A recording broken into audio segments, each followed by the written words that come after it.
Hassle na biyahe ang bumungad sa mga commuter at motorista sa Antipolo. Humambalang sa gitna ng sumulong highway ang isang poste matapos matumba ng banggain ito ng isang pick-up. Ang driver aminadong nakaidlip. Nasa frontline ng balitang yan, si Hannibal Talete. Wasak ang harap ng pick-up na ito matapos sumalpok sa poste ng kuryente sa sumulong highway Antipolo City mag-alas 4 ng madaling araw kanina. Sa lakas ng pagkakasalpok, bumagsak ang poste sa kalsada. Nagkalat ang mga kable ng kuryente at linya ng telepono.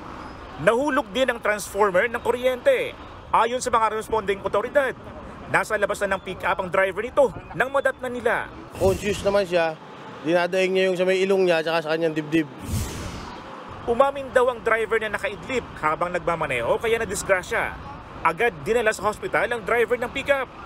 Dumating naman ang ilang kawani ng Meralco sa lugar para tumulong sa clearing operation. Maliban sa katapat na shopping mall, wala namang residential area o iba pang commercial establishment na nawalan ng kuryente. Kaso, nagdulot ng perwisyo sa mga motorista ang aksidente matapos na isara ang kalsada. Pasado alas 6 na ng umaga nang mabuksan muli ang kalsada kung saan bumagsak ang poste.